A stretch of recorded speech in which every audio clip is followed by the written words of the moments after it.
2, 1. Ladies and gentlemen, coming to you live from the corner of his apartment in Los Angeles, California, making his international stand-up comedy debut, please give a very warm welcome to our own Scott Ledger. Hi, hello, hi, welcome. How you doing out there? So, first things first, if you're wondering if this is a mental health break, the answer is yes. Absolutely. 100%.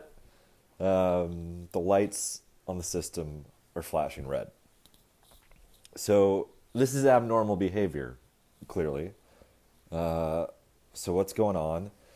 What am I doing here? Just taking up space on the internet like an asshole. Something about I have to explain myself. Well, normally, you guys remember normally? I miss normally. Normally, when I write stuff, it's on the page or on a screen, or if I'm writing words that are meant to be spoken out loud by someone else, or if I'm writing words that are meant to be spoken out loud by someone, whatever.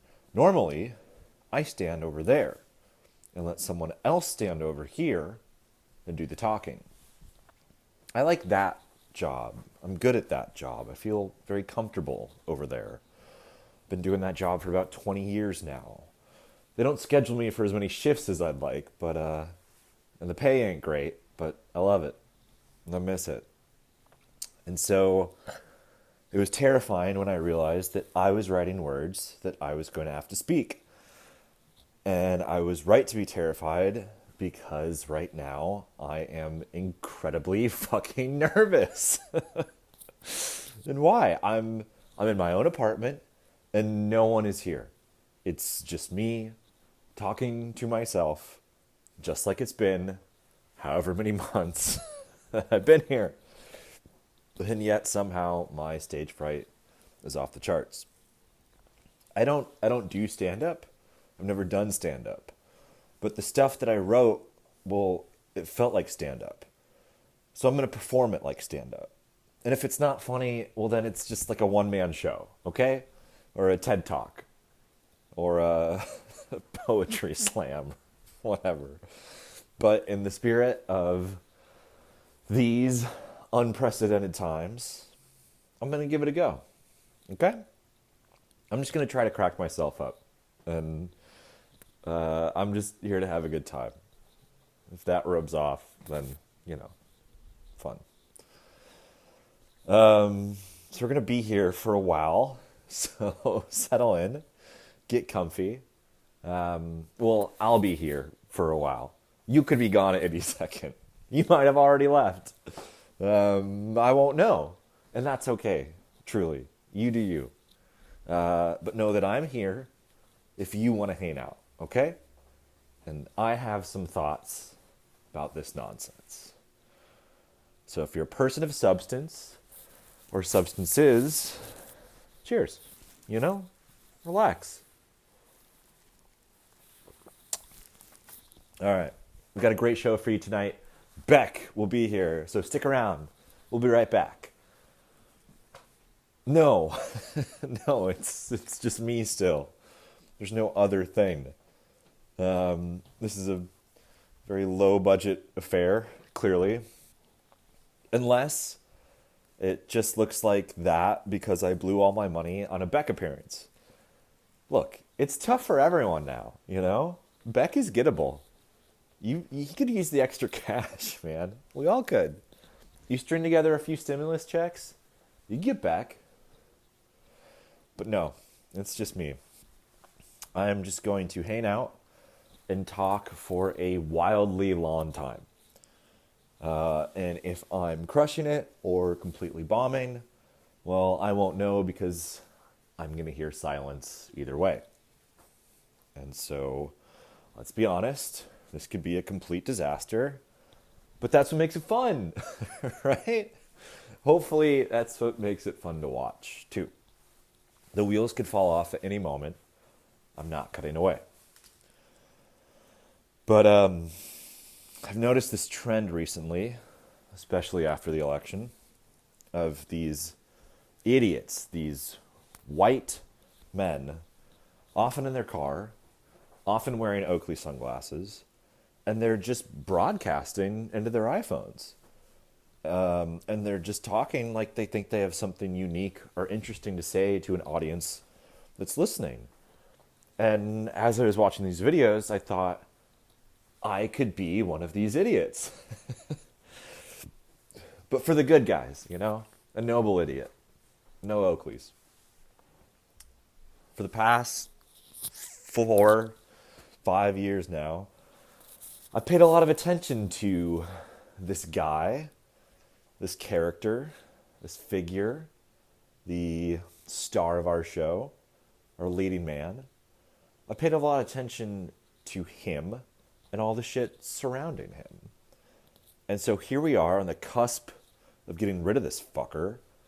And it feels like it might be a good time to try to find a little bit more clarity on this subject.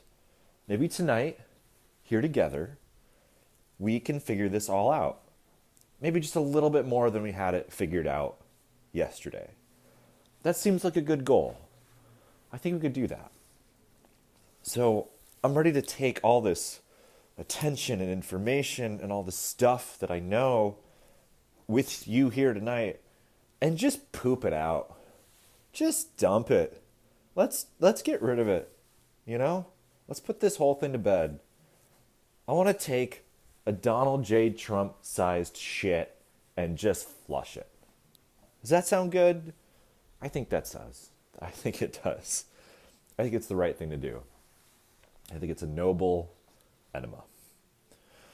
So that's what we're going to do tonight. Okay? You guys ready to start the show? Real quick. One last thing. I want to give you the syllabus for the upcoming semester. Okay? I think you should know what we're going to talk about if you're going to audit the class, right? So here's what we're in for. Noble enemas. Oh, we just did that. Freud, Robert Mueller, the Clinton impeachment, conspiracies, the psychology of Trump supporters, hand gestures, lying, the act of lying. That's a good one. It's a cartoon. The Shining, TV dads, art, Bugs Bunny, Hitler, Dave Chappelle, We Made It But We'll See Him Again, drugs, and finally, a brick building swaying in the wind. Okay. So, let's have a good time tonight. Yeah? That'd be the best revenge, if you ask me. All right. Let's start the show. Now, I don't know if this will be true when you're watching it, but it's true now. And so I want to open with a very non-controversial statement. Something that we can all agree on. Consensus, you know? It's nice to have consensus, especially these days. I think it's a great place to start. Okay? So here we go. A non-controversial, fact-checkable statement. The President of the United States wants to fuck his daughter. Now, that's an incredible sentence, right? You weren't expecting that to be the sentence I said. Holy cow. Let's hear it one more time, just to get a sense of what we're dealing with, what we're up against here. The President of the United States wants to fuck his daughter. I think that just kind of sums this whole thing up perfectly, right? This whole era, this whole event, whatever it was, like if that's a thing that you can say about this moment in history, it's hard to imagine that things are going great. It seems like a red flag, you know? You're going to have other stuff going wrong in the country if the president wants to fuck his daughter. This is not the sort of thing that happened in a vacuum, right? I mean, if a character busts in the door out of breath and says to the other characters, the president wants to fuck his daughter, I mean, that movie's going to come to a screeching halt, right? That scene now requires that they get to the bottom of this daughter fucking business, okay? So let's do it, yeah? Let's fact check this, nice and proper. The President of the United States wants to fuck his daughter. Now you know which daughter I'm talking about. That's not a good sign. Right off the bat, that's a rough start, you know? Now the president, remember, has 2 daughters. And you have one of them in mind right now. It's the pretty one, okay? Not the other one. The one with the nose job. Look, she had a nose job, and it took. It really took, okay? Sometimes it doesn't take. This nose did, right? We can agree on that. Consensus. But it's never a good thing for a dad when you can definitively say, oh, this is the daughter he'd fuck. Like, if a genie with one wish showed up and said, Donald, I don't know why he's Indian. I really don't. Look, I can't do impressions, okay? I just can't. It's horrific, so we have to laugh. But it's 2021. Anyone can be anything. This was a racially blind casting. And so, it's 2021. Anyone can be anything. And this genie just happens to be Indian, all right? It was a racially blind casting, I promise you. He came in, he gave the best audition of anyone. We're lucky to have him. Donald, I can only give you one wish. Trump's just like, I want to fuck Ivanka. Thought about this a lot. I want to fuck Ivanka. After the nose job. Took 2 bankruptcies to pay for that nose job. Okay? It took, okay? Look, it really took. But, like, we shouldn't know which daughter a dad would fuck, right? That information should be murky. That should be between him and his God and Pornhub. That's it. Those are the only 3 parties that should know that information. And so then there's this teenage Ivanka lap dance photo. Oof. Okay, this is another significant piece of evidence here.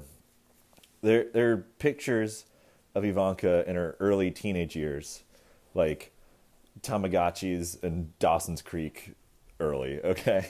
It's like a Santa Claus situation, because in this photo, she's sitting in her dad's lap. But it has like a bad Santa feel to it. Like it's like Billy Bob Thornton smoking a cigar and a 20-year-old med student just paying her way through college. and like her back is arched and she's kind of got like her like Tamagotchi stance. And she's grinding her butt into her dad's crotch. Okay? There's no polite way to say it. It is what it is. Okay? And dad's in like a polo and a baseball hat, which really gives the whole thing like a lunchtime at a strip club feel to it. And then there's the ass pat at the RNC. Do you remember this? A public ass pat. Ivanka makes this like big speech for him, and she's in this rosy little pink dress, and it's tight, you know, and she's fit. She looks cute. You know, the nose job took, right? It really did. And she tried extra hard for daddy, and she looks nice. Okay? Don't be mean. We can say that. And so her speech ends, and she goes to give him a hug. And, you know, she's a classy lady. She took the classes. And she gives him the ass out hug, right? And he leads in, and his hand goes, boom, top butt. Right onto her top butt. And yes, top butt is top butt, okay? It's not as bad as underbutt, and it's better than mid butt, but it's still not great, all right? There shouldn't be any dad zone of butt, okay? We can agree on that, right? Consensus. The president wants to fuck his daughter. Now, so far, this is circumstantial, right? It's not admission. It's not a confession. It's not a direct quote coming out of his mouth. You ready for those? You're not ready. I promise you. None of us were. Okay, here we go. It's 2013. Trump and Ivanka go on a morning talk show together. Wendy Williams asked the incredibly hard-hitting journalistic question of, what do you and your daughter have in common? Now, Ivanka says something boring like golf, you know.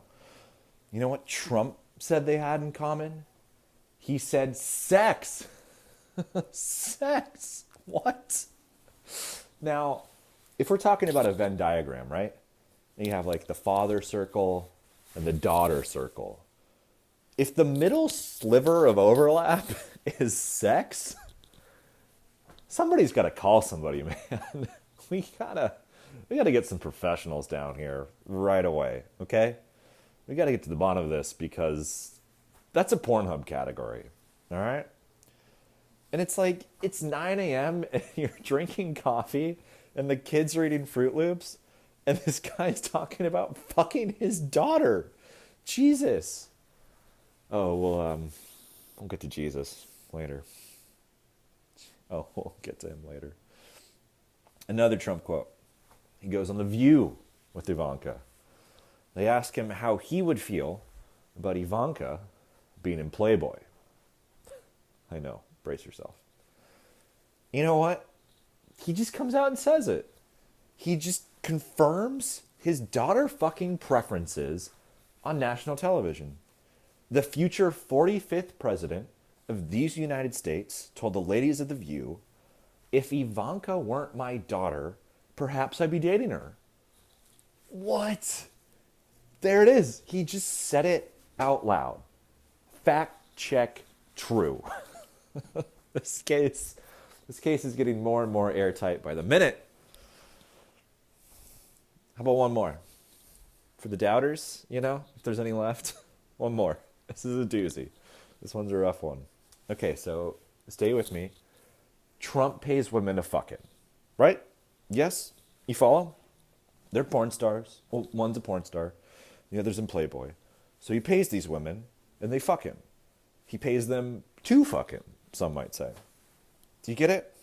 Great. This is the 45th president, by the way. It's important to remind ourselves of that.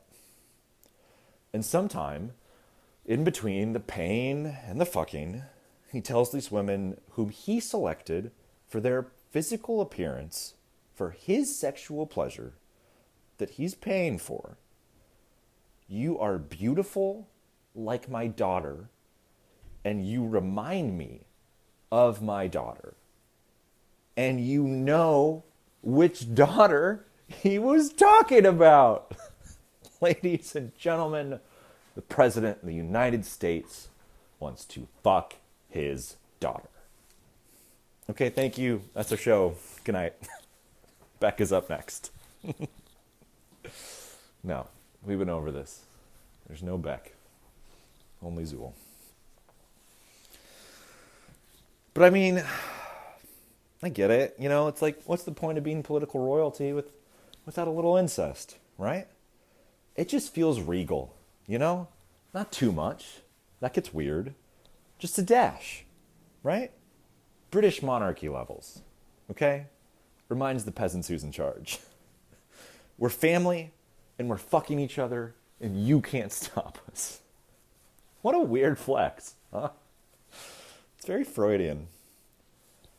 Which, you know, it's funny because I think Freud and Trump would have been pals. I think those dudes are cut from the same cloth. They would have been homies. You guys know Freud? Freud is famous for his theory of the Oedipal complex and for doing lots of cocaine. The Oedipal complex, of course, is that you want to kill your father, and more famously, that you want to fuck your mother. And cocaine, of course, is an upper. We'll get to that later. So I think him and Trump would have been pals. You know, Trump would have been like, man, I really want to fuck my daughter. And Freud would be like, yo, I want to fuck my mom. Let's party. See, they're natural allies. They could go clubbing together. But, you know, it's like we all grew up with this theory. I wonder how he pitched it, right? Like, how did Freud first tell people about this, you know? Like, one day he just shows up at your work like, yo, I think I figured it all out. And you're like, Freud, I'm busy. What is it now? And he's like, yo, check this out, dog. You want to fuck your mother. What, Freud? What? Ew. No. Gross. My mother? What is the matter? Freud's like, let me stop you right there. See how defensive you are? How you're arguing about it? It's because you've taken all of your motherfucking feelings and pushed them way down. You don't even know they're there. It's called repressing. You're like, I don't know, Freud. How'd you come up with this theory anyway? It's like, well, one day I was just fucking my mom and it came to me. But I really want to know, like, how did Freud first formally present this theory? Because he was an academic, right? I feel like he would have hyped it up, you know? Like, I bet Freud was flashy. Just like Trump, right? Hype men. I feel like he had a teacher's assistant just, like, run up and down the halls going like, Freud, new Freud, lecture hall 2, new shit, new Freud drops today, check it out, lecture hall 2. And so, like, everyone's like, whoa, new Freud. Excitement builds, a lot of buzz. Lecture hall 2 is packed to the exits. Everyone's murmuring in excitement, you know. Freud walks in like a 3-piece suit and a big briefcase. Gets real quiet. He sets down his briefcase, lays out his documents. He addresses the hall and goes, gentlemen.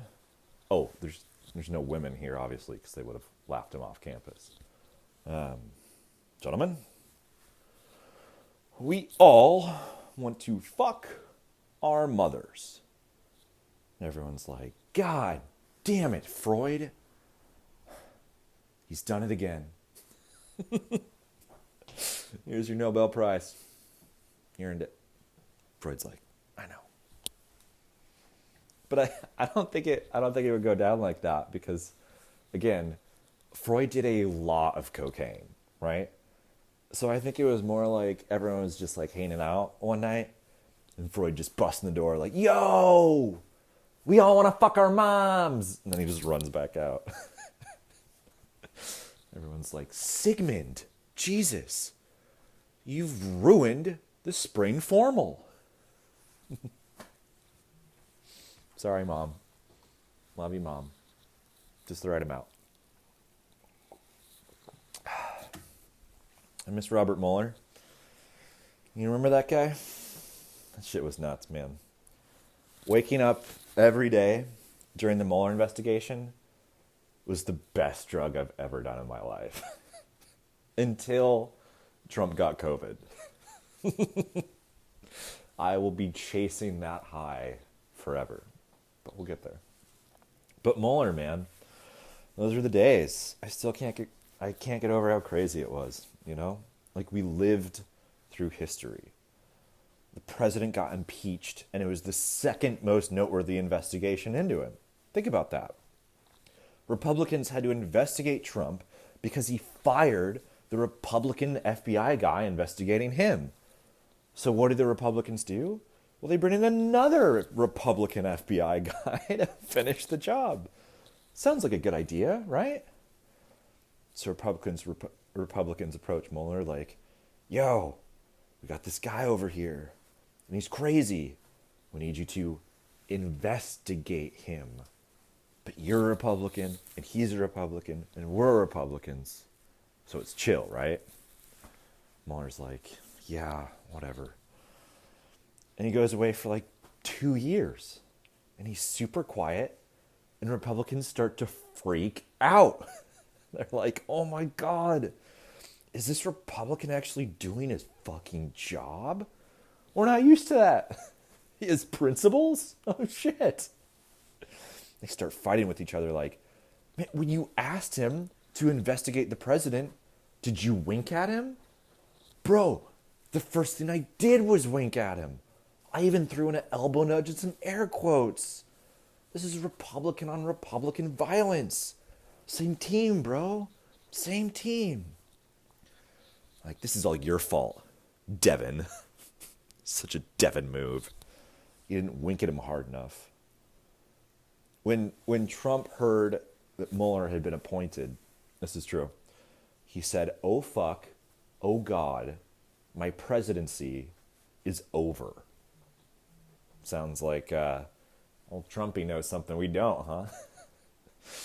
And then Mueller starts indicting all his buddies on Fridays. Why? TGIF. You know? And one day Mueller comes out of hiding, back from his Joshua Tree vision quest. And he's like, well, I finished my book report, and it's 400 pages. Republicans are like, oh shit, that's so many pages. He found everything. We're so screwed. And Mueller says, well, we checked this dude out, and if we were confident that he had not committed a crime, we would so state. And then he's quiet. Republicans are holding their breath like, oh shit, is he going to state? I think he's about to state, bro. And again, Mueller says, just to be clear, if we had determined that the president was innocent, we would so state. Right about now is when I would be stating that, if I could state that, right now. And Republicans are like, I don't think he's going to state. I think we're in the clear. I think we made it. Democrats are like, no, wait. He said he would state if Trump was innocent. So if he didn't state, that means, and I'm at home like, holy fuck, Bobby, can we not play charades with democracy? Right? I'm thinking of a word, starts with an I, ends in impeachment. Impeachment. Some good impeachment. Fucking charades, man. Okay, fine. Enough with the charades. Just let me read the book report. And they're like, nah, bro. That's redacted. That's right. We crossed out all the bad stuff. That was the genius of the Republicans' plan with the Mueller report. They just squiggled out all the bad stuff with the Sharpie. All the juicy bits that they didn't like, you know? I didn't know you could do that. No wonder Trump tried it with the hurricane later. It worked for him before. But like, where was this approach with the Clinton impeachment, right? The president of the United States had a redacted with a redacted-year-old Jewish intern who also redacted him in the Oval Office. See? That doesn't sound that bad, right? Plenty of normal things that could be. But seriously, I don't remember someone going on TV and saying, so, we investigated President Clinton, and if we were confident that the president did not get a blowjob from a 19-year-old intern, we would so state. If we were confident that the president did not use a cigar as a dildo, y'all would be the first to hear. And if we were confident that the president did not splooge on a prom dress, we'd send up some smoke signals.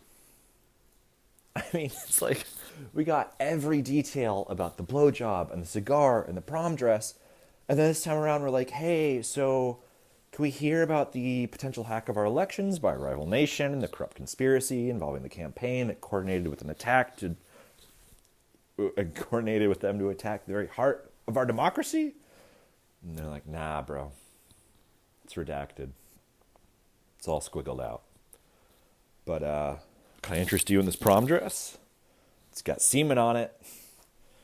You're like, fine. Yeah. Tell me about the prom dress. What color was it? Blue? Ugh. You'll never get that stain out.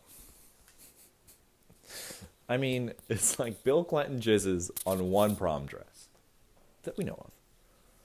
Meanwhile, Donald Trump is just coming in porn stars like he's Genghis Khan. Like, dude, are you starting an army? Do you need like porn star DNA in your Dothraki hordes? I never pull out. I finished the job. I'm not a quitter. But it's wild, man. We witnessed the greatest single conspiracy of our lifetimes. And the conspiracy theorists just completely sat this one out. You ever notice that? They stayed on the bench the whole time. Totally weren't into this one. Everyone who won't shut the fuck up about JFK and Area 51 and 9/11 and 5G just had zero interest in a literal conspiracy. People connected to the president went to jail for lying about their contacts with Russian spies. What more do you fucking need what more do you need to work with in a conspiracy theory? Dead babies, it turns out. That's her answer. That's what they were more into at the time. Satanic cabals, dead babies. The literal Tom Clancy novel happening all around them didn't interest them. But this QAnon shit, man, this stuff is wild. I love it. I mean, it's a mess and it's so dangerous, but I just love the mythology, you know? I just love the little Marvel universe these fuckers built. It's fascinating. I have so many questions. Like, I'm not really familiar with satanic rituals, but they don't seem like they'd be a quick and easy production, you know? Like, if you're getting a bunch of Democratic elites together in a secret bunker somewhere, or like running out the high school gymnasium or whatever, first you gotta fly everyone in or bus them in or whatever. You can't take Ubers. That's suspicious. These are recognizable people, you know. Hillary Clinton's their leader, apparently. So, you know, you got to get the whole satanic crew together, all sneaky like. And then once you get everyone there, you got to pass out the robes and get people in costume, and you got to draw the chalk shit on the ground, you know, like the big stars and stuff. You got to light the candles. You got to sing the songs. You got to do the chants, and then you eat the babies. That's a whole theatrical production. That's at least a few hours. These are busy people, man. And then they say, no. They don't eat the babies. They just drink the blood and eat the adrenochrome so that they can get high. It's like, man, look, I promise you Hillary is not looking to do hallucinogens, okay? You might get her to eat an edible before you go on a hike, but that's the ceiling. Like, adrenochrome? Are you fucking kidding me? And they say, no. The adrenochrome, it doesn't get you high. It keeps you from aging. Motherfucker, does Hillary Clinton look like she found a magical fountain of youth? No. Come on. If she's drinking all that baby blood, how come her skin doesn't look better? Right? Come on. Look, I love HRC. I do. And saying that has got me laid exactly 0 times. So you know I mean it. No matter what else this woman did in her whole career, she once stood on an international stage representing our country and said women's rights are human rights and human's rights are women's rights. And that was a controversial statement at that time. And it took guts to do that.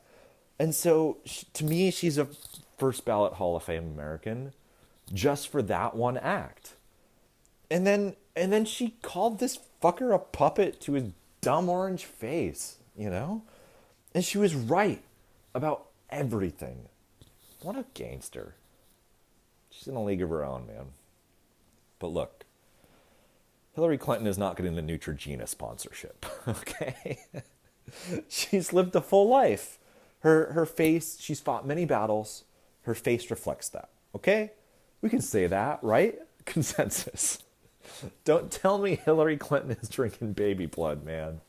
Not with those wrinkles. If anyone is drinking baby blood these days, my money's on Melania. Her skin is so smooth. Baby blood levels of hydration. That's what I think. That's why she wore the I don't care, do you jacket when she went to visit the kids in cages. She wasn't on a humanitarian trip. That bitch was going to the grocery store. Ugh, a war on Christmas. Here's a conspiracy theory. That's a great one. For the last 20 years, every December, it seems like it starts earlier every season now. Fox News goes on this whole rampage about the war on Christmas. They've been searching high and low for evidence of a secret mission against Christmas brewing underneath the surface of this country. And this year, they got their wish. The Indian genie hooked them up. A dramatic audio tape leaked to the press. It confirmed Fox News' worst fears. The war on Christmas was coming from inside the White House. That's right. Melania Trump, the First Lady, was caught on tape saying, "Yo, fuck Christmas." Man, fuck Christmas. That's what she said. She was venting to a friend, and she said, "Who fucking cares about Christmas?" And Fox News just let her off the hook. Like, come on, guys. She's under a lot of stress lately. She's really pouring herself into the new tennis pavilion, okay? And I'm like, no, please, pour yourself into the new tennis pavilion. Pour yourself into the concrete. Go away forever, you racist birther scum. You're no better than he is. Anywho, Melania won the war on Christmas. Who would have thought? I love the COVID conspiracy theories. Look, guys, none of us are worth the microchip. Look, guys, none of us are worth the microchip to track us, okay? We can admit that to ourselves, right? We're not worth it, I promise you. Bill Gates doesn't give a shit which Starbucks you're at, okay? Get over yourself. But my favorite conspiracy theory is what's known as the Clinton body count. Do you guys know this one? It goes like this. So basically, the Clintons, right? Hillary and Bill, they've been in American politics for 40 years. And over the years, a bunch of people that they know have died. That's it. There's no deeper level. It's just they know people, those people died. You do the math, man. I'm like, look, if Hillary Clinton has been secretly murdering people for the past 40 years and gotten away with it, put that woman in charge of everything. Okay? That's the kind of precise leadership and competency that I want running this country. And you're telling me that while she's secretly murdering people, she's also out eating babies and running another secret elite cult of Satan worshipers? And she never made one mistake in any of those things that got her caught? All hail Queen Hillary. Empress, American Empress for fucking life.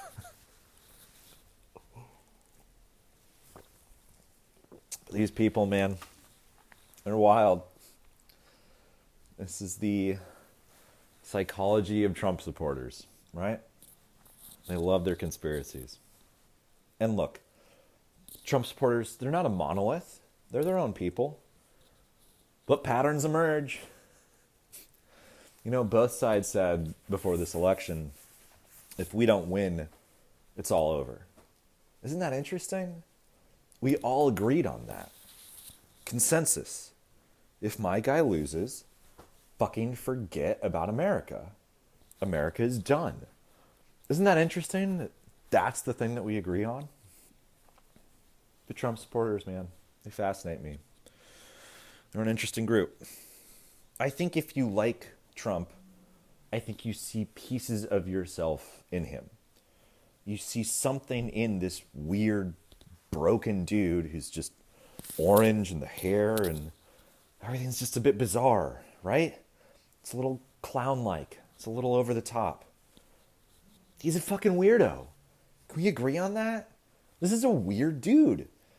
And most people who love him are weirdos too. He's broken and they're broken, and I think there's something weirdly kind of beautiful in that.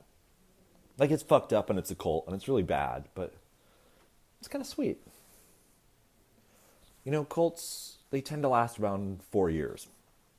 That's how long you can fuck with people's heads before they start asking questions.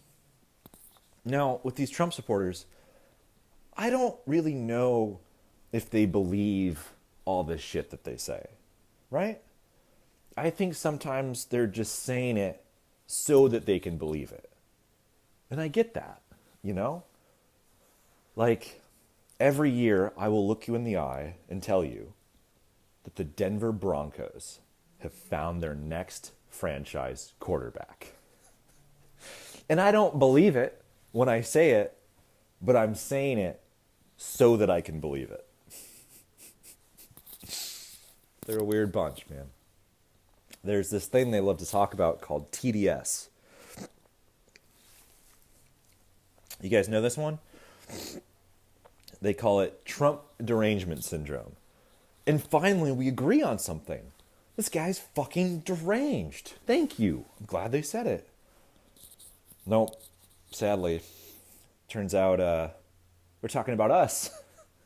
They think we are the deranged ones for criticizing him. Like, deranged? Us? Come on. Like, let me know when there's a Biden convoy of Priuses running campaign buses off the road in Vermont. Okay? Deranged. Fuck out of here. Like, Trump is just butt-fucking the Statue of Liberty every single day in front of our eyes. And you're telling me that we're the crazy ones for overreacting? Get out of here. But it's a cult. I think Trump is selling them the big lie, you know? We'll get to that later. But he sells it well, and they love him for it. But I just think, man, Trump is lucky he was born in this era, right? Like, he's a TV dictator. He couldn't have been a radio dictator, you know? It wouldn't have worked. You ever just, like, listen to one of his speeches or read a transcript? It sounds completely insane. Like, you know what he needs? You know what his superpower is? It's the hands. He loves his hand gestures. They're very important. I'm serious. He needs his hands. They're a huge part of the act. The character just doesn't work as well without the hands. And, like, each hand gesture has, like, a specific vibe and purpose, too. You can't just switch them all out. He always uses the right one for the right occasion. Like, he's got the white power wave, you know? Like, this has, like, a very specific energy to me. It's like, how dare you call me on my lie? Like, he knows he's lying, and he knows you know he's lying, but he's still just pissed that you're calling him out on it. He uses this one with female journalists a lot. It's like, excuse me, I'm lying here, and you can't stop me, okay? I'm just going to keep waving through the lie. It's like he's trying to, like, wax the lie onto the window. And then, this is everyone's favorite. There's the accordion hands. We all love that one. To me, it always feels like he's, like, trying to, like, push the lie back into the cave, you know? Or maybe, like, stocking the lies back on the shelves. Look, I like my lies fully stocked, okay? I have a little lie. I want to make it bigger. Little lie, make it bigger. There's the dainty point. He loves that one. It's supposed to be tough, but it doesn't look that way, you know? It just looks like, I'm putting my lie over there. You are fake news. I'm setting my lie down next to you. My favorite of all the hand gestures, though, is the smoothing over, right? That one's key. He saves that one for the really big lies. Look, everything is fine. We're all going to make some sacrifices, but Grandma's going to die, okay? It's all a hoax. You're like, wait, what did he say before the hoax thing? I can't remember. He just smoothed it away. But there's a very specific sexual fetish these people have, and it's called lying.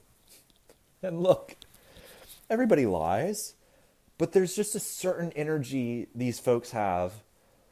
Like, it's funny, for like 4 years, all these professional journalists and commentators and thought leaders have been trying to figure out why this administration lies so much. And it's pretty simple. Lying makes them come. At this point, it's the only explanation, right? Like, as soon as you think of it as a fetish, it really just starts to make sense. So they lie about stuff that's not even worth it. Paths of hurricanes, how Stormy Daniels got paid, whether our military had any ammo when Obama left, inauguration crowd sizes. You remember that one? Sean Spicer, man. What a throwback. When he said that Trump had more people at his inauguration than at Obama's. And like, dude, we can see the photos. Trump's inauguration next to Obama's, it's like a Coachella time lapse. It's like Trump's is like 2 p.m. when everyone's still hungover and in their tents. And then Obama's like Beyonce at the main stage. It's just fucking packed. But Sean Spicer, when he lies, it's funny because he's different than the others. You see that there's like, he wasn't as good at it, you know? You see that there's like a human inside at the Sean Spicer controls, and that human is like trying to escape. He's trying to get out. There's like a discomfort there, you know, as there should be. It doesn't really come as natural to him. But when Sarah Huckabee Sanders just rips a fucking lie at you, that is a satisfied woman. When she looks a journalist in the eye and tells them some absolute bullshit, she is so wet. Kellyanne Conway comes when she lies too. Alternative facts? A fact is a fact. If it's not a fact, it's not a fact. There's no third option. There's no substitute for facts. It's not Hamburger Helper. Get the fuck out of here. But nobody jizzes their pants when they lie quite like Kayleigh McEnany. She loves it. Clearly gets off on it. Kayleigh McEnany, she's like evangelical Pinocchio, you know? The more she lies, the bigger her crucifix gets. Eventually, she's just gonna like walk into the White House press room carrying Jesus on a cross. He's like, bitch, don't bring me into this. There's a chapter in my book about bearing false witness. Did you not read it? My Jesus is a little sassy, you know? I like a sassy Jesus. I think Jesus would be very sassy with this administration if he came back right now, you know? Like he'd show up and they go, "Oh my God, Jesus, we're really big fans. Love your early work. Such an honor to meet you. Oh my God, the reckoning, here we are, holy shit." And he'd go, "Bitch, get these fucking kids out of these fucking cages right now." Yes, sir. Sorry, Mr. Jesus, sir. You know, Obama built them, you know. He's like, bitch, he didn't fill them. Look, let's get to the chase, okay? Maybe Jesus was a little gay, right? Okay? Just a little. Like, don't email this clip to Fox News and tell them that I said that Jesus was gay. Like, they've had a rough year. Leave those poor fuckers alone. But a little bit. He's a fashion icon, you know? Those robes. Pow! He's a trendsetter. I know it. Every new season, everyone would wait to see what Jesus was going to wear, you know? Like one year, he comes out with a brown robe wrapped over his white robes and goes, bam!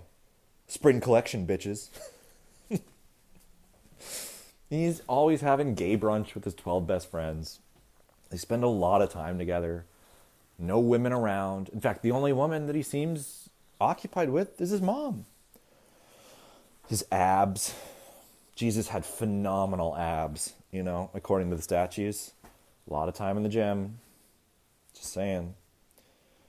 And he was pretty preoccupied with the mysterious older man in a position of power. Even called him daddy sometimes. So, you know, I don't know. You do the math, man. Dear Fox News.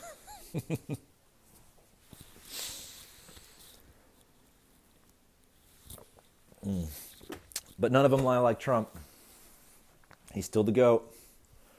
He puts up McDonald's numbers, man.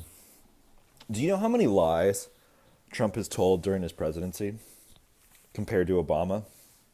Think of that. Think of a number. Okay? Let's do this. Let's take a minute. Think of how many lies Obama told in 8 years as president. And think of how many lies Trump told in 4 years as president.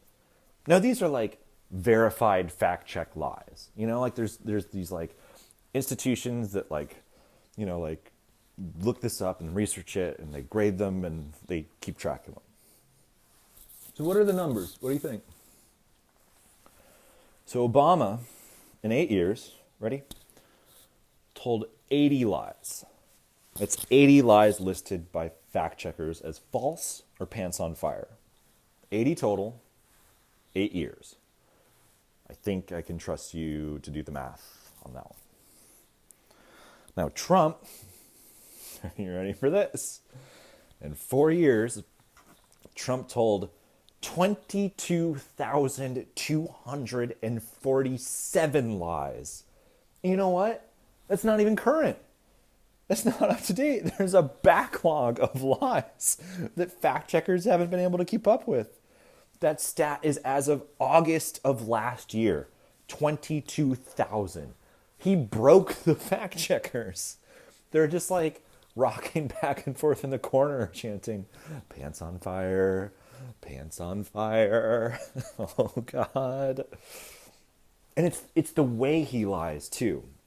Not just with his hands. He needs the hands. But Trump never takes responsibility for anything. He only takes credit, you know? You remember when the Obamacare site debuted and it kept crashing? Obama didn't come out and blame the deep state or say that it was a perfect website. He came out and he said, look, it's fucked up, but we're going to fix it. And that's all we want to hear. Things are going to get fucked up. What's more American than that, right? We just want to know that our president is on the job. They're on it. And what they're not going to do is tell 22,000 lies. It's fucked up, but we're going to fix it. Damn straight we are. But I miss him. I miss Obama. I miss Republicans losing their shit over incredibly normal things he used to do. You know? Using mustard, greeting someone with a fist bump, saluting while holding a latte. The tan suit. Remember that? This man brought half the country to its knees with beige. I never knew you could cause so much suffering just using the color beige. That's it. That's all it took. Those fuckers lost their minds. 22,000.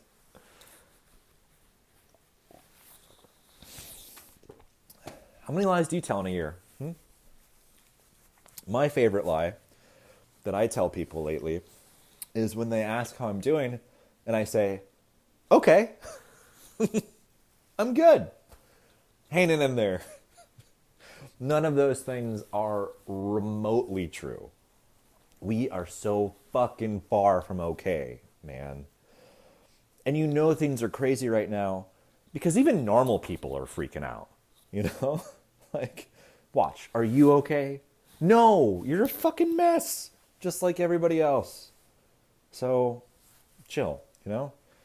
I'd be a lot more worried about how not okay I am if you guys were all doing great. Like, if we weren't grading on the curve here, I'd be fucking miserable. But the fact that we're all miserable makes me feel okay. But it's a cartoon, man. It's a TV show. The whole thing.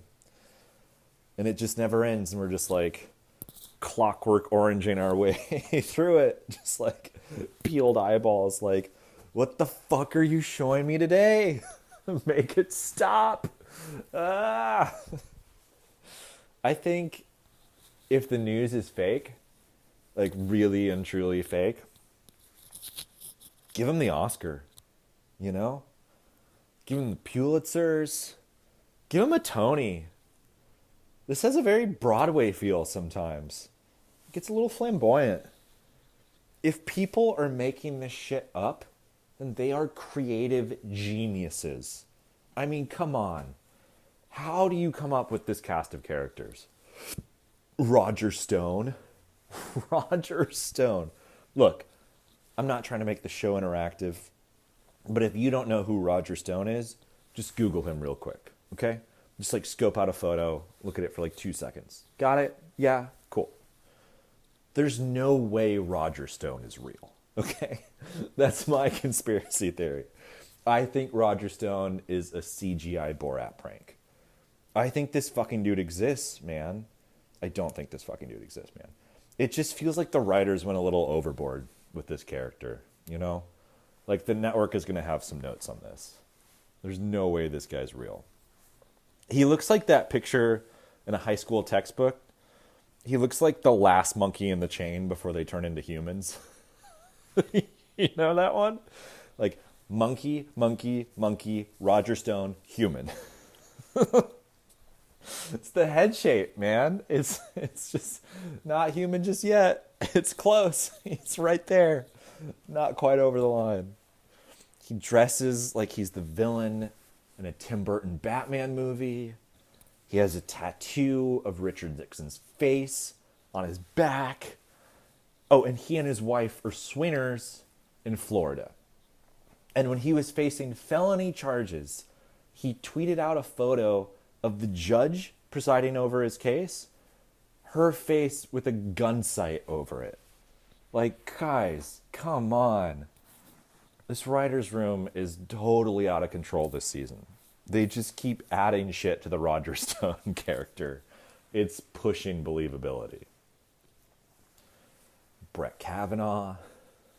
I think one thing that we can all agree on when it comes to Brett Kavanaugh, one thing, wherever he is tonight, dude's fucking hammered.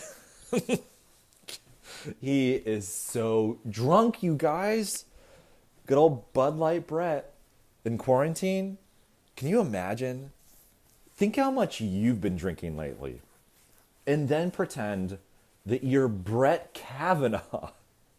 Even his calendar's like, I don't know what's going on, man. What are we doing, Brett? I feel like we kind of glazed over this grown-ass man, a judge in the highest court in our land, defended himself against a rape charge with a calendar from 1982. Like, he straight up said, Wednesday the 5th? No, I didn't rape anyone the 5th. Like, isn't it a red flag if you're keeping hard copies of personal calendars going back 40 years? Like, who does that? That's like when you know you're going to need an alibi one day, but you don't know which accuser is going to come forward first. Got to be ready. Got to keep those calendars handy. Ugh, man, it's horrific. So we have to laugh. Mike Pence, Lindsey Graham. After a tough week in D.C., I hope Mike Pence and Lindsey Graham just like go out for appletinis and just dish, you know? Gal to gal. Just talk about where they're at. What's going on with them? Donald put me on a leash again. These characters, man. None of this feels real. It feels like a TV show. It feels like a cartoon. I think sometimes that's like the only way to process all this without losing your mind.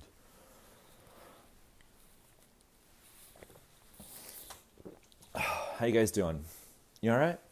No, you're not. Nobody's all right. We covered this. This is weird, right? It's weird for me. I hope it's weird for you. Ugh. But I noticed something weird recently. We are living in The Shining. Have you realized this? Have you figured this out? It turns out we're living in the Stanley Kubrick motion picture, The Shining. Now, if you're familiar with this film, you know it's not the first movie that you would choose to be stuck in, right? It's a weird one. Yeah? Why is it so scary? I don't, like, I love it. It's great. Terrifying. I don't get how it's so frightening, you know? It's just like 10 weird things, like, mashed together, right? It's just like a kid talks with his finger, future ventriloquist probably. There's an empty hotel, a hedge maze, some twin girls with very similar taste in fashion. They like to hold hands. There's a leaky elevator, major plumbing issues, got to fix that. There's a ballroom party, seems like a lovely event. The butler even helps a guy get a stain out of his shirt. Very personable, you know. An old lady takes a bath. She didn't want to go to she just wanted some self-care. Wasn't in the mood for the ballroom party. Totally reasonable. And a dude in a teddy bear costume gives a guy a blowjob. That's my favorite one. I wish I could have been on set that day, you know? So, Stanley, what are we shooting here? Oh, nothing really. Just dude in a teddy bear suit blowing another dude. I mean, it's ambiguous. We don't really see it. It's implied. Oh, and by the way, there's an overwhelming consensus that I am the biggest genius in film history. So just think about that while we go shoot this teddy bear blowjob. Okay? But it's true, man. We're living in The Shining. We're quarantined. We're stuck. It's cold out. It gets dark early. We're seeing things that aren't there. And Dad is not well. Dad is not taking good care of his mental health. And we are stuck with him. Just trying to make it through the winter. And now he has an axe. Does that remind you of anyone that we might be living with? Jesus. We got to kick this guy out of our pod. He's a bad dad. He's out to hurt us. That's what dads do, you know? They want us to suffer. They do. Not too much, you know, but just a little bit. Just enough to build some character, right? That's why dads keep the thermostat. That's why dads keep the thermostat so low. They're not going to let you freeze to death, but they're comfortable with some hypothermia. Just put on a sweater. See? They're trying to toughen us up, you know? It's a rough world out there. Dad wants us strong. And those are the good dads. The bad dads chase us with an axe. Here's Trumpy. But it's true. We're stuck with Dad in the Overlook Hotel. And he's a little moody. He's not in a great mindset these days. I picture Trump in real life, in the cartoon. I picture him just all alone. Big line of Adderall crushed up in front of him. He's just staring at the nuclear button. I know it's not this, but it's just like one little red button, and there's like a glass housing around it, so you don't accidentally bump it while you're playing Hungry Hippos in the nuclear command center. But I picture just like one button, and Trump's just like hunched over it. There's like a couple Big Mac wrappers nearby, and he's just weighing his choices. Who does he nuke? Who do you think? I think if he's going for it, right? If he's like, fuck it, nuking him. He gets one, right? They'll wrestle him down before he gets like 2 and 3 and 4. But he's going to get one, right? Is it LA? I think it might be us. If we just given him an Emmy for his stupid TV show, then, you know, it'd be Baltimore. For very different reasons. Oh, man. It's a cartoon. It's a TV show. It's the only way to process it. But he's a bad dad. You know, when bad dads go crazy, they try to kill their families with an axe. But, you know, I'm sure we'll be fine. We're tough. But let's not forget that Trump is also a TV dad, right? That was a big part of The Apprentice. The kids, do you remember this? Trump's kids were a big part of the image. He used his adult children to advertise the family business. And they were smart about it because they had those kids. They had Eric and Don Jr. and Nose Job. Come on, it really took, okay? They had them sit there dressed nice, and they did this really smart thing to make the Trump kids look good, where they told them, just shut the fuck up. That's our best bet. Just sit there, shut the fuck up, good posture, okay? We got dramatic lighting, we got a music cue, we got a big camera move, all ready to go. Just sit there, shut the fuck up. And they did. They were good at it. Give them credit. That show did numbers, you know? We created a monster. He's our Godzilla. But he was a TV dad. And I think it's important to remember that because for a lot of us, that's where we met him. And he fits right in with other American TV dads, doesn't he? Our track record with TV dads is not good. There's very few good ones. My favorite is Coach Taylor from Friday Night Lights. He's a great dad. No matter what, you just know things are going to be all right. You're like, you know, it's like if you're like, Dad, I'm gay. All right. No, Dad, I don't think you get it. I'm really gay. All right. Dad, I was just sucking someone's dick. Hey, I'm proud of you. Clear eyes, full mouths. Can't lose. Go help your mother with the dishes. You're like, all right. Everything's all right. It's amazing. Wish my home was like that. Then there's this other TV dad. And he was on cable. He was a stand-up comic, and his show is about his life living in New York City with these two young daughters. And he's a really good dad. He's a single dad. But he's really sweet. He's really kind. He's really in tune with them. You know, he's a little bit overweight with some reddish hair.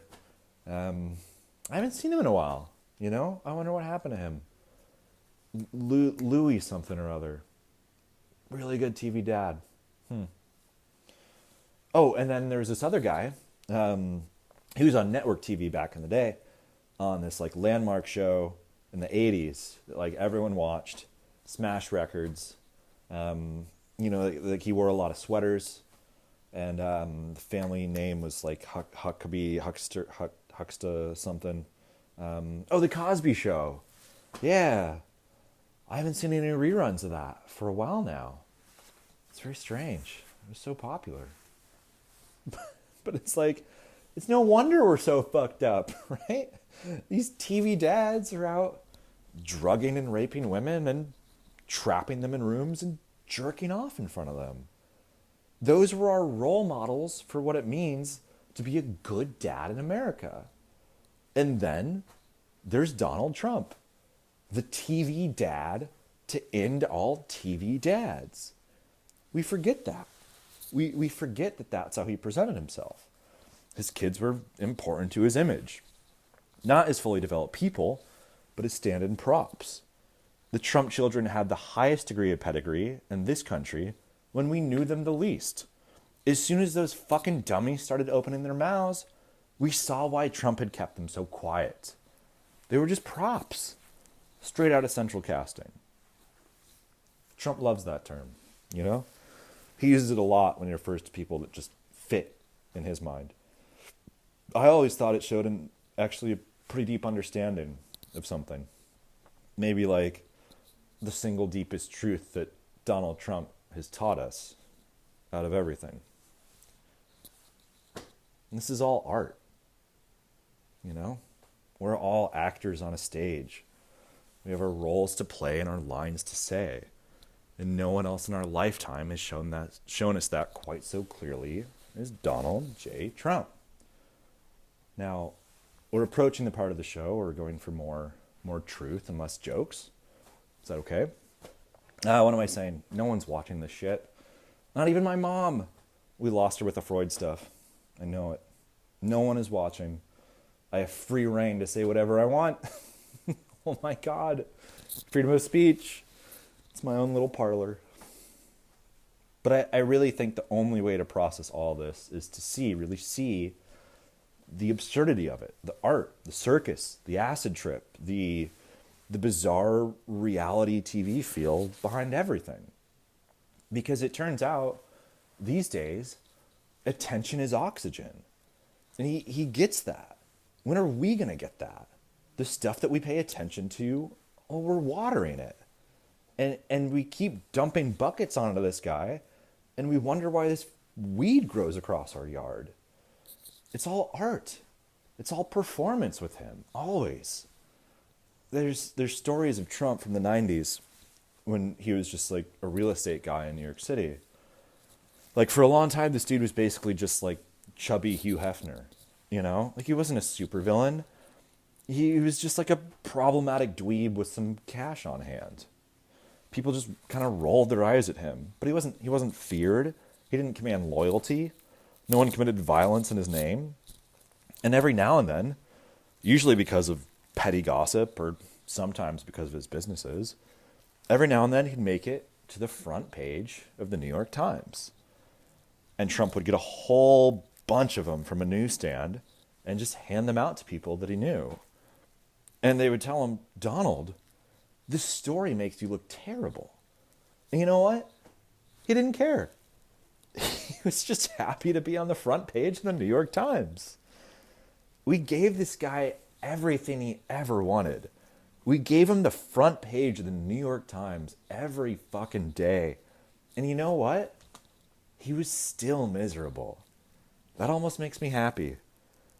You know, this man got exactly what he wanted, just not the way he expected it. Trump's like, Genie fucked me. That genie, very unfair, didn't grant my one wish. Indian genie, he doesn't quite see it that way, you know? I feel like he just gestures at the complete wreckage of Trump's entire presidency and the legacy that he's passing on to his children and grandchildren and says, oh, Donald, you definitely fucked Ivanka. And just like you wished, you did it after the nose job. But it's all art. It's a TV show. It's a cartoon.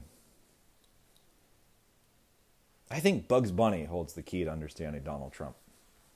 I have a theory about this. You want to hear it? So, why is it that Bugs Bunny is the iconic cartoon character? And don't come at me with that Mickey Mouse bullshit, right? Mickey is there to sell t-shirts and open theme parks, okay? He's so boring. He's so dull. But Bugs keeps things interesting. He's a little mischief maker. That bunny can't represent your company. He's out of his fucking mind. And we love him for that. But out of all the other Looney Tunes, Sylvester the Cat and Daffy Duck and Wile E. Coyote and the Kentucky Rooster, why is Bugs the headliner? You know, like why is he Beyonce? Well, you know, he's got a catchphrase, just like the others. He's got a thing he's known for, sure. And he's cute. He's fucking adorable. Come on. But why is he the guy? Well, I think it's because his shtick, his superpower, is that he constantly redefines reality and forces those around him into that new reality. If Elmer Fudd is chasing Bugs and shooting at him and so on, Bugs Bunny will just decide on a whim to change things up. And all of a sudden he'll throw on a dress and lipstick and a wig and try to seduce Elmer Fudd. This man was going to kill him. Now Bugs is trying to fuck him. What a wild move. And they'll be dancing and singing, and then Bugs' wig will fall off. And Elmer Fudd will realize he's just lusting after a boy bunny in drag who pulled a Harry Styles.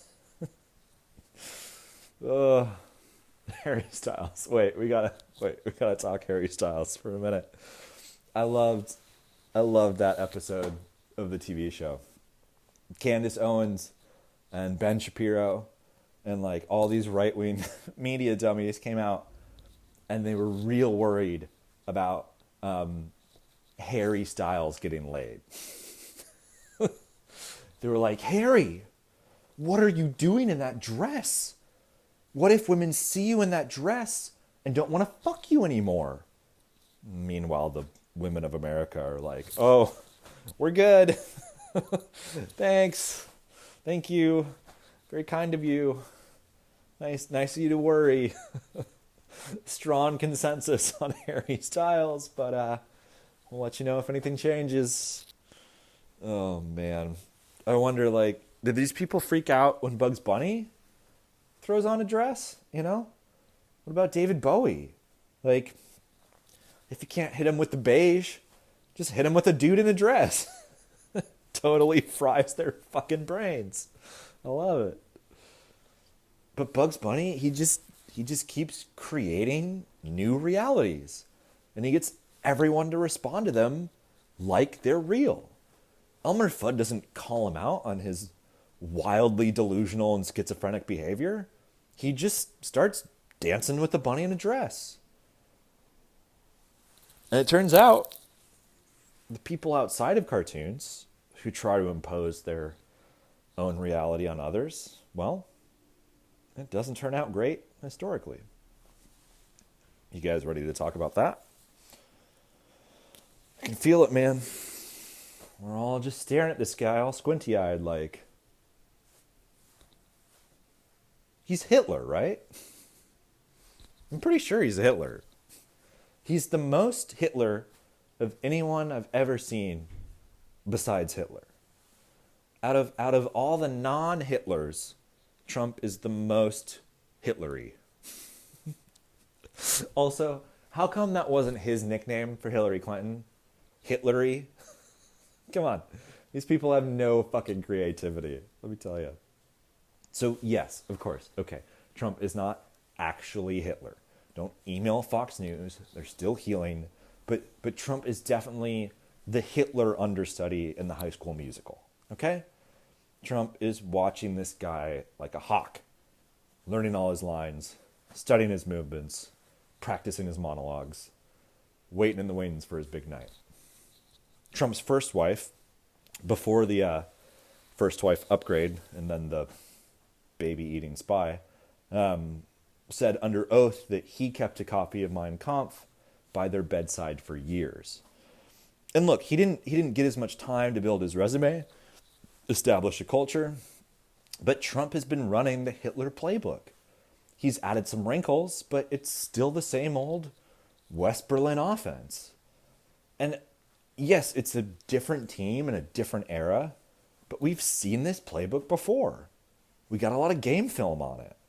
We know where it leads. You can tell a lot about a coach after just a few seasons. These guys are cut from the same cloth. They love ratings. They love their rallies. Love their crowds. That's their happy place. They love their ass kissers. You know, you got to tell them good news only. These guys don't take bad news well. And of course, they love their bunkers. It's the ultimate safe space, right? You guys remember when they gave us shit about safe spaces? They love to say that about liberals, like about our college campuses especially, that we were such giant wusses that if someone challenged our ideas in a way that we didn't like, we'd just run away and form our own little secret clubs that no one else could be allowed in. And they would refer to these as safe spaces. And then all these fucking people went on Parler. They literally ran away and created their own safe space. It's delicious. But look, I'm just glad this batch of fascists are all pussies, you know? We should be very grateful for that. And it's not their fault. Like any group, it flows down from the top. Nobody is a bigger pussy than Donald Trump. The day these Antifa method actors stormed the Capitol,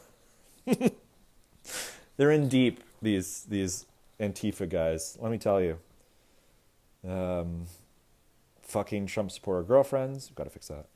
Dinner with their Trump supporter parents. Even going so far as to vote for Donald Trump just to allay any suspicion. What a commitment to the role, right? They're like Daniel Day-Lewis, man. These guys never break character. But when these guys stormed the Capitol after Trump held a rally and said, hey, let's go storm the Capitol. I'm coming with. And then as they're marching over, Trump fucking Irish goodbyed them in the middle of his own coup. Just so he could go watch it at home on TV. He poured the gasoline, handed these folks a match, pointed them in the right direction, and then bounced. Is that not the most Donald Trump shit you've ever heard in your entire fucking life? This man incited an angry mob to stage a coup to seize power for him, and he left before the third inning. He barely had time to get a hot dog. Dude was out of there. Donald Trump is a fucking pussy.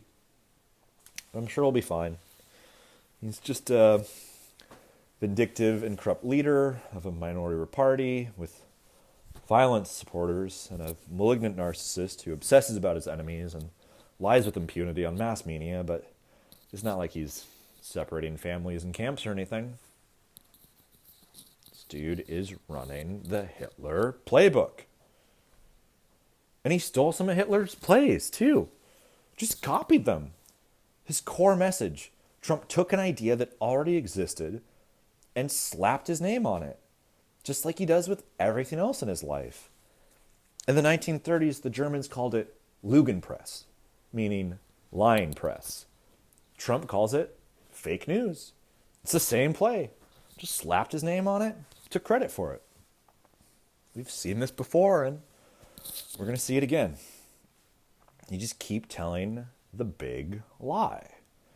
Hitler lied about violent outsiders starting a fire at their capital, when it was really his goons that set it ablaze. Oh, work on that. These Antifa method actors go way back, clearly. Trump's big lie is that he won the election. He was cheated out of it. But I think there's a deeper big lie that he tells. It's the lie that's at the heart of all of his lies. You know what it is? The biggest lie that Donald Trump ever told us is that he is a very special boy. Special instincts, special genes, special in business, special on TV, special with women, special as president, special with ratings, special. But he's not special. He's not. He's just a dumb velociraptor who tested the right part of the fence. That's it. There's nothing special about that.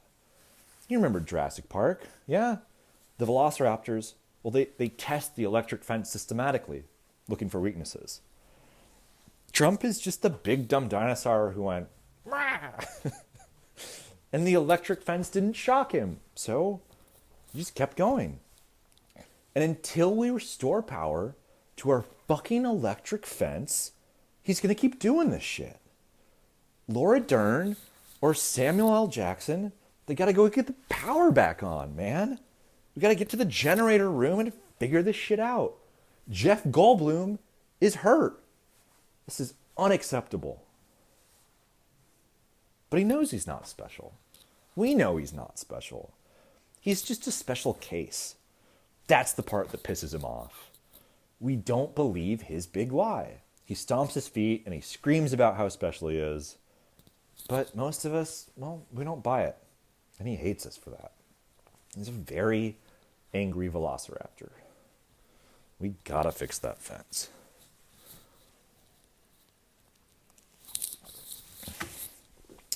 But I think there's one person who saw this era with unique clarity.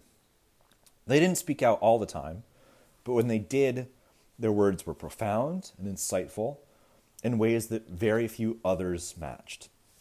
And this person was able to distill their ideas in ways that seemingly everyone in the country, black, white, left, right, responded to. And that person is Dave Chappelle. And let's talk about Dave. No one else saw things quite as clearly as Dave did these past 4 years. I'm convinced. Dave Chappelle said the single smartest thing that I've heard anyone say about Trump since that fucker took that ride down that escalator. It was brilliant, it was true, and it was in response to a question that I personally asked him. How wild is that? I teed him up. I'm a footnote in American history. So one night, a couple years ago, a friend of mine was doing some stand-up comedy at the Belly Room in the Comedy Store. And some other friends show up, and we pay $5 to get in, and we know that he's worth every penny of that and more.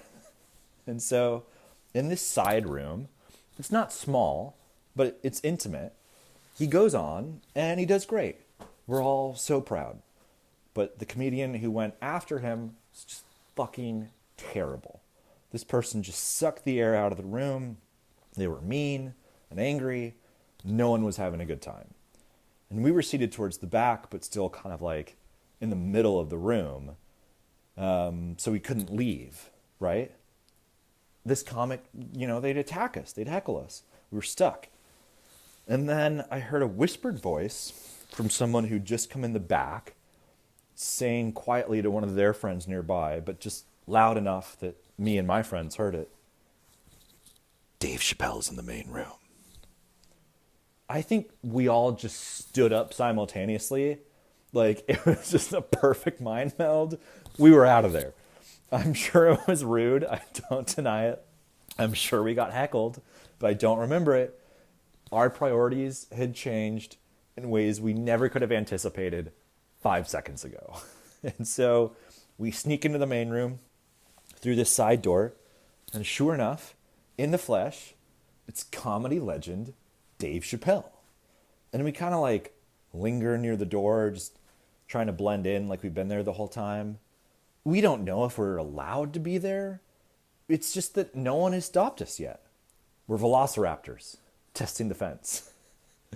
And there's a little area nearby, and well, no one's sitting there, so we grab a seat quietly. And we're in. No one notices. But apparently we sat where the comedians normally sit.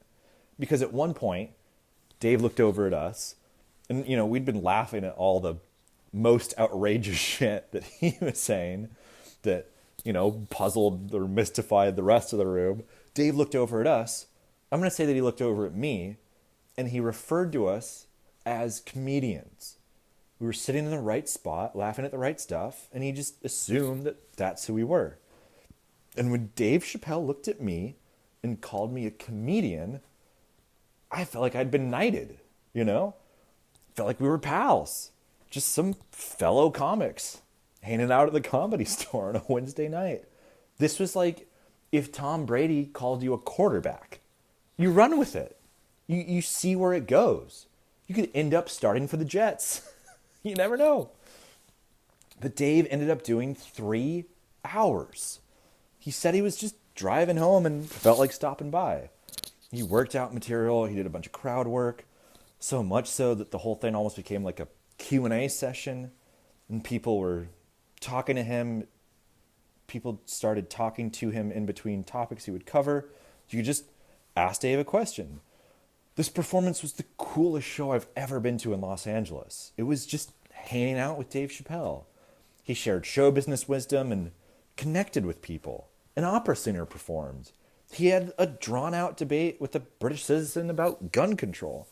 It just felt like the coolest college class ever, and tuition was $5. And I realized, holy fuck, when in my life am I ever going to be able to ask Dave a question about whatever the fuck I want? So naturally, I had to ask him about Donald Trump. In the Netflix special that he'd done like a year or so earlier, he closes by talking about Emmett Till and how his death was a horrific event that ultimately made the country and the world a better place. And he believed that Trump's presidency would be similar. It would be a horrific thing that led to a better thing. And so that special had come out a few years earlier, and a lot of shit had happened in between. And so I used my one wish from the Indian genie to ask Dave Chappelle if he still felt that way about Trump, if he was a bad thing that would lead us to a better thing. And I don't remember exactly the first part of what he said, but he compared Trump to the Stay Puft Marshmallow Man from Ghostbusters. You remember Ghostbusters? They're on the roof and the big evil spirit that's been summoned or whatever tells them choose the form of the destroyer. And Dan Aykroyd thinks of the Stay Puft Marshmallow Man, and then that's what shows up to destroy them. Well, Trump is just the form of the destroyer that we chose. And Dave talked about how much anger and frustration there was in this country amongst, well, whites. And how that predated Trump, and how Trump is the symptom, but not the cause. And then he said this: remember, Trump didn't start the wave. He's just a really good surfer. And of everything that has been said and will be said about this fucking guy, this figure, the star of our show, who ran our country once, I'm not sure that any sentence will do a better job of capturing him than that one. Except for maybe the President of the United States wants to fuck his daughter. But we made it. Here we are. Fucking cheers to that.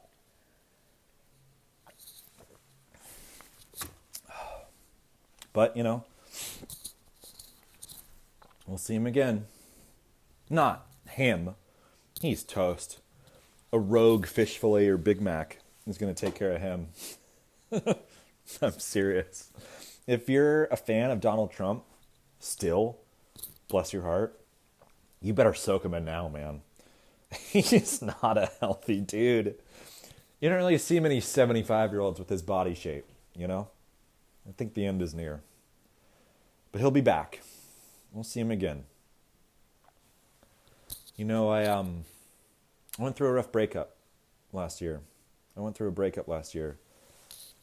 it was tough. It was really tough. But it kind of, in a weird way, it made me understand Trump's mindset with this whole election bullshit. It did. Because, you know, when she and I split up, I didn't like the results either. And so the first thing that I said was, recount. I demand a recount. When you count all the legal votes, you'll see there's been a mistake. We got to reverse this result. And then, well, when that didn't work, I said, state electors. We're going to appoint state electors, and they'll fix this. And then when that didn't work, I said, well, we're just going to take this all the way to the Supreme Court. And then finally, one day, you're just begging Mike Pence for help. You're saying, Mike Pence, you can change everything, please. Just say the magic words, Mike Pence, please. But eventually, you know, you just got to respect the will of the people. But it's tough, especially if you're facing New York State charges that you can't pardon yourself out of. Some breakups are messier than others. But it's okay because, you know, at least he's going to have time to go back to his favorite hobby. Suing people. Suing people. He loves suing people. Big fan of the courts. I think he's gonna be there a lot these next few years. But we made it. We fucking made it. We're bleeding. We're limping. We're held together by string. We're Bruce Willis at the end of Die Hard. But we made it. What a trip, right? What a trip. And you know, that's exactly what this was. It was a trip. A drug trip. More than a cartoon or a TV show or a writer's room gone berserk, these past 4 years have felt like being on drugs. That's the closest we can get to describe it. Nothing else prepared me to live through the Trump era like drugs. Have you done drugs? They're wild. Drugs teach you that no matter what, eventually things are going to go back to normal. It might be a hellish ride. You might see some crazy shit. Might get really weird. But you know this stuff's going to wear off eventually. That's how they make you come back and buy more. But what else in life could have possibly prepared you to one day wake up and watch Rudy Giuliani's hair melt on live television? Drugs. That's the only thing. Anyone who's ever done drugs in their life is just like, oh, that's just the 9/11 mayor in an alleyway behind a landscaping place in a porn shop, and his hair's melting. That's just Tuesday to me, man. No big deal. The DMT elves told me all this was going to happen. But drugs are central to this presidency. And sure, old Donnie's got the sniffs and loves the Adderall and wears diapers from years of abusing uppers with Freud. But, you know what? Enough about him. Yeah, enough about this fucking guy. We've talked about him enough. Yeah? Let's look to the future. Let's talk about Don Jr. and drugs. Don Jr. and drugs. Those are my closing subjects. And I think we can cover a lot of ground between those two things. And it turns out they're related. There's an overlap in the Venn diagrams. And it's not sex this time. It's cocaine. Lots and lots of fucking cocaine. Now look, let's have this talk, okay? You're old enough. You can hear this now. Kids, don't do cocaine. It's a terrible drug. There's much better ones out there. But cocaine sucks. It's stupid. It's such a dumb drug. It's just a shitty knockoff of my favorite drug, okay? It turns out that this is my mom's favorite drug, too. I can say that. She's not watching anymore. She's hugging the stuffed animals in my old bedroom and wondering where she went wrong. But Mom and I, we have the same favorite drug. We've done it a bunch of times together. Out in public. We got dealers everywhere. She used to do it while she drove me to school in the morning. And she was highly functional on it. People don't even know you're on it unless you do a ton.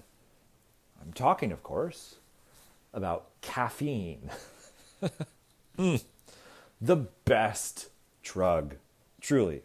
You can't beat it. You just can't. Cocaine tries. It really tries. It doesn't succeed. Cocaine is just like if coffee was too much. That's it. If you're curious about cocaine, just drink 3 espressos really quick. It's the same shit. Uppers, right? But I love caffeine. I'm a habitual user.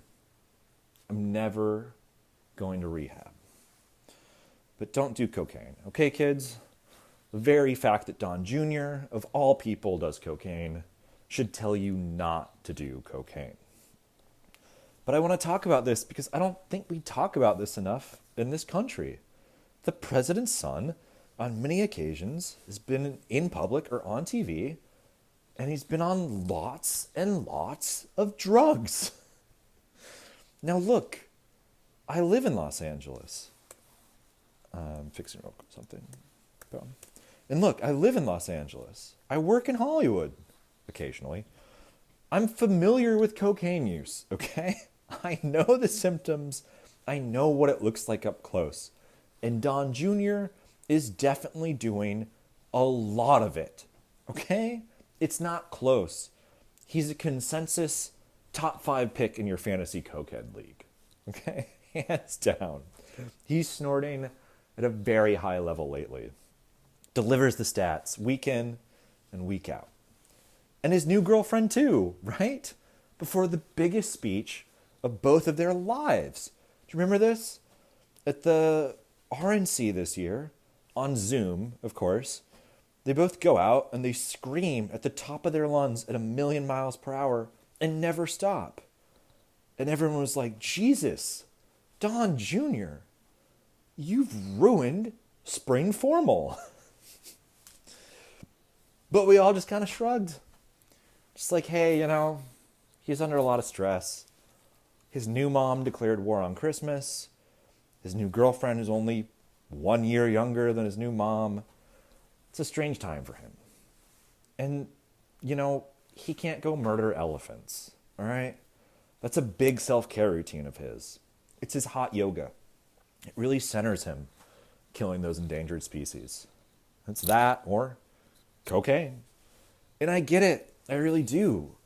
I mean, lots of people are in position to give Don Jr. a hard time about his drug use. And I'm not one of them. I'm just trying to coach him up a bit, improve his performance. He's on my cokehead fantasy team. He's on my fantasy cokehead team. On my fantasy cokehead team.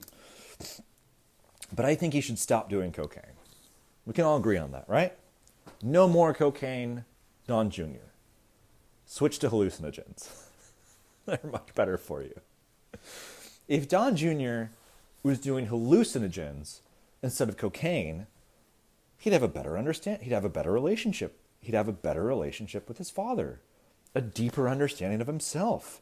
He'd be more present in his relationships. And he would know that we're all the same consciousness experiencing itself. And we're all made from the same earthly matter. And he wouldn't have to go out, and he wouldn't have to be out killing fucking elephants just to feel something inside.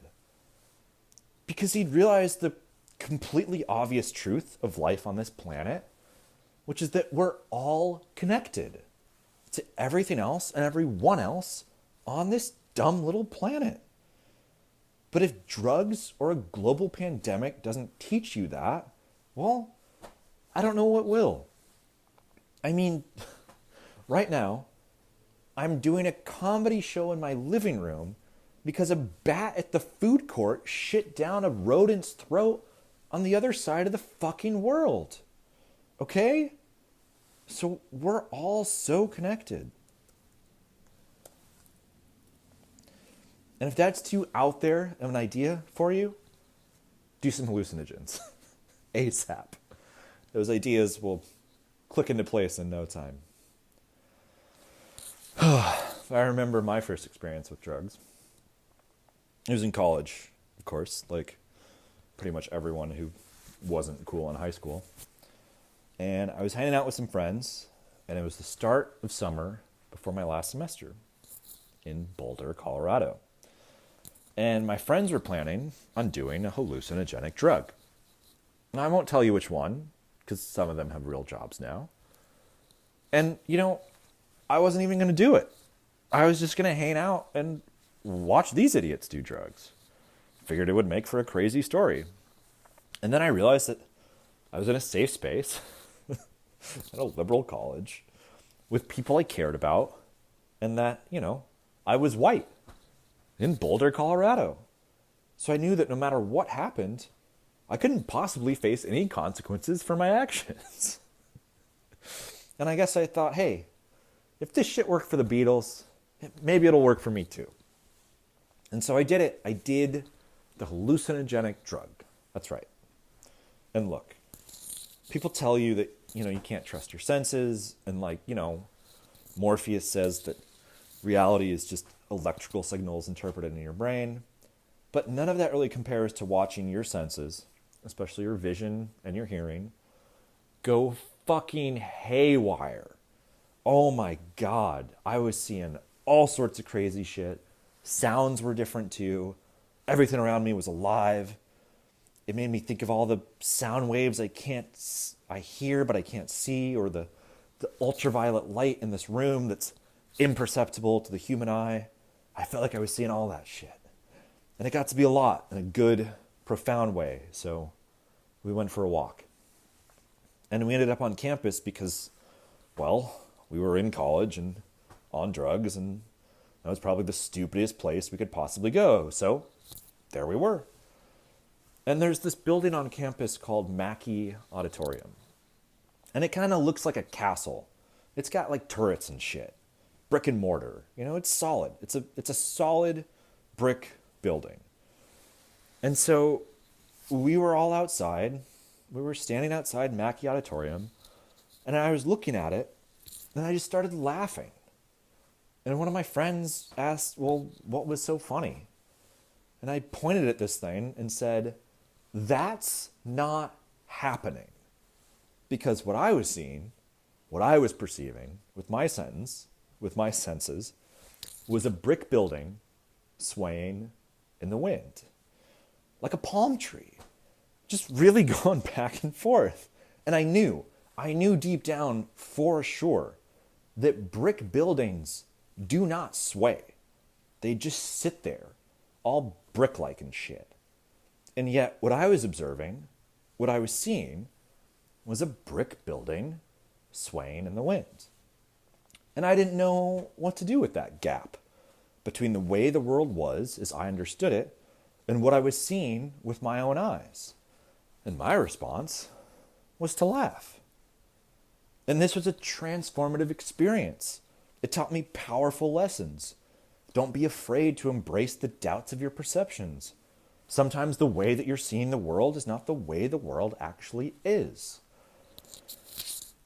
And so, I feel like every morning and every day and every night of this stupid fucking presidency, I've been watching a brick building swaying in the wind.